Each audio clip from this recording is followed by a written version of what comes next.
Iran, Israel और America जंग का असर अब पूरी दुनिया पर एक तरह से पड़ रहा है या पड़ता हुआ दिखाई दे रहा है। खासकर सबकी नजरें इस बात पर हैं कि क्या ईरान के बाद पाकिस्तान पर इजराइल हमला कर सकता है। यह सवाल बहुत अहम है और इस सवाल को दरअसल बहुत गहराई से समझना होगा, क्योंकि ईरान के बाद पाकिस्तान ही मुस्लिम ममालिक में दरअसल एक बड़ा मुल्क है जिसके पास न्यूक्लियर पावर भी है, एक अपनी मजबूत फौज है। और अगर यह जंग पाकिस्तान तक पहुंच जाती है तो इस जंग पर भारत की नजरें भी होंगी, क्योंकि पाकिस्तान से ईरान की सरहद मिलती है और पाकिस्तान की सरहदें भारत से जुड़ती हैं। इसीलिए इस जंग पर भारत की भी गहरी नजर है। दरअसल सवाल यह भी उठता है कि जब जंग मिडिल ईस्ट में हो रही है, जंग इजराइल, अमेरिका और ईरान के दरमियान हो रही है, तो इसमें बार बार पाकिस्तान का नाम क्यों लिया जाता है? यह सवाल बहुत अहम है, क्योंकि पाकिस्तान एक न्यूक्लियर पावर है, एक बड़ा मुस्लिम मुल्क है। इसका माजी में ईरान के साथ जोग्राफियाई ताल्लुक भी रहा है। लेकिन दरअसल हकीकत यह है कि इजराइल और पाकिस्तान के दरमियान बराह रास्त कोई फाल जंगी तनाजा नहीं।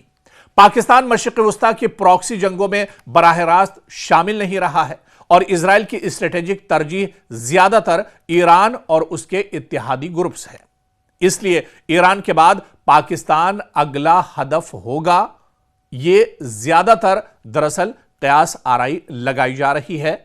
और यह कहा जा रहा है कि अगर खित्ते में बड़ी जंग होती है, जिस तरह से इजराइल, अमेरिका, ईरान जंग का दायरा लगातार बढ़ता जा रहा है, तो इस पूरे खित्ते का असर कहीं ना कहीं पाकिस्तान पर भी आने वाले दिनों में पड़ सकता है। बल्कि आप देखिए कि जंगी एतबार से ना सही, लेकिन जो जंग मशरिक़ वस्ता में हो रही है उसके असरात पाकिस्तान पर पड़ रहे हैं। महंगाई बहुत तेजी से बढ़ रही है, पेट्रोल, डीजल, गैस के मार पाकिस्तान पर पड़ रही है।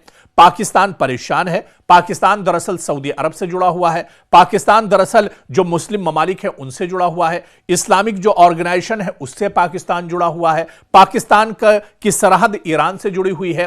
तो पाकिस्तान दरअसल इस जंग से बाहर नहीं है, कहीं ना कहीं पाकिस्तान भी इस जंग से जुड़ा हुआ है। और जब इस जंग में पाकिस्तान के जुड़ने की हम बात करते हैं तो कहीं ना कहीं भारत की निगाहें भी इस जंग पर टिकी होती हैं। अगर पाकिस्तान इस जंग से जुड़ा हुआ है तो जाहिर सी बात है उसके असरात भारत पर जरूर होंगे, क्योंकि भारत पाकिस्तान का हमसाया है। भारत और पाकिस्तान की एक बड़ी सरहद दरअसल मिलती है और अगर ईरान के बाद खतरा पाकिस्तान पर बढ़ता है तो कहीं ना कहीं भारत को भी इससे एक तरह से चौकन्ना रहना चाहिए। आप देखिए कि अगर जंग का दायरा आगे बढ़ता है, जंग वसी होती है, तो पाकिस्तान पर मुहाजिरीन का बहरान एक तरह से बहुत ज्यादा बढ़ सकता है। माशी असरात बहुत ज्यादा होंगे जो एक तरह से अभी से दिखने लगे हैं। सिक्योरिटी एक बहुत बड़ा मसला पाकिस्तान के लिए हो जाएगा और इसी वजह से कहा जा सकता है कि भारत के लिए यह जो पूरी सूरत हाल बनेगी यह बहुत अहम होगी, क्योंकि भारत और पाकिस्तान के दरमियान कशीदगी पहले से ही मौजूद है।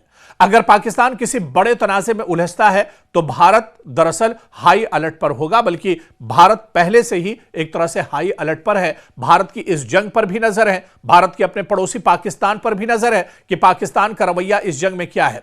पाकिस्तान दरअसल इस जंग के शुरू होने के बाद या इस जंग से पहले भी पाकिस्तान दरअसल यह चीज वाज़ेह नहीं हो पाई कि पाकिस्तान ईरान के साथ है या फिर इस जंग में अमेरिका के साथ है। हालांकि यह चीज तो अभी भी बहुत वाज़ेह नहीं है और कहीं ना कहीं इसके जरिए एक बड़ा कंफ्यूजन भी पैदा होता है। भारत के साथ दरअसल इजराइल के साथ मजबूत ताल्लुकात हैं। ईरान के साथ भी इक्तिसादी और तवानाई ताल्लुकात भारत के पहले से मौजूद हैं। इसलिए भारत एक बैलेंसिंग एक्ट कहीं ना कहीं अभी तक इस जंग में करता नजर आया है। यानी भारत का जो रवैया इस जंग में है वो एक बैलेंस कर रहा है। भारत की बात एक वक्त ईरान के साथ भी हो रही है, भारत की बात डोनाल्ड ट्रंप से भी हो रही है, भारत की बात इजराइल से भी हो रही है। जो खलीजी ममालिक हैं, जो मशरिक़ वस्ता के मुल्क हैं, चाहे यूएई की बात करें, दुबई की बात करें, सऊदी अरब की बात करें, इनसे भी हिंदुस्तान के वज़ीर आज़म नरेंद्र मोदी की लगातार बातचीत हो रही है। तो भारत यहां पर बैलेंस बनाकर एक तरह से चल रहा है, लेकिन बराह रास्त जंग में कूदने से पाकिस्तान भी एक तरह से गुरेज करेगा। और अगर इसी तरह की यह सूरत हाल बनी रही और ये जंग का दायरा अगर बढ़ता है, तो जिस तरह से माहिरीन कहते हैं कि इस जंग का दायरा बढ़ेगा तो ये तीसरी आलमी जंग की शक्ल भी एक तरह से इख्तियार कर सकता है। इससे भी दरअसल गुरेज नहीं किया जा सकता है, यह भी सच्चाई है। जिस तरह से अब आप देखिए कि पूरी दुनिया पर इस जंग के असरात अब नुमाया हो रहे हैं।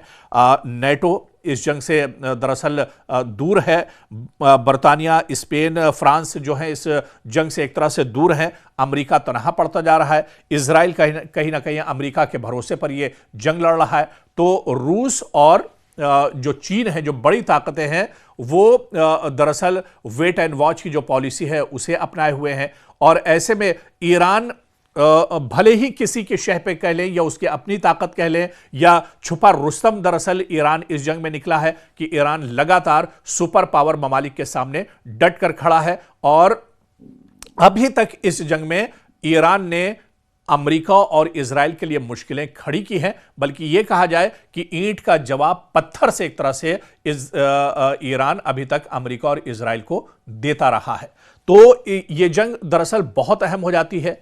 भारत के लिए भी यह जंग दरअसल बहुत, पूरी दुनिया ही की दरअसल निगाहें इस जंग पर टिकी हुई हैं। और ऐसे में भारत भी बहुत हसास तरीके से, बहुत करीब से इस जंग पर नजर बनाए हुआ है। और अगर इस जंग का दायरा बढ़ता है, पाकिस्तान इस जंग में अगर शामिल होता है, तो फिर भारत की निगाहें इस जंग पर लगातार टिकी हुई हैं।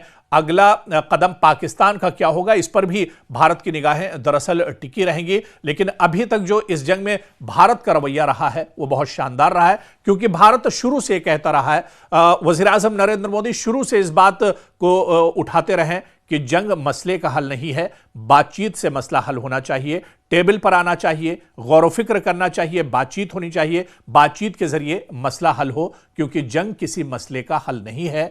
यही दरअसल मैसेज शुरू से इस जंग में, इस कशीदगी में हिंदुस्तान का रहा है।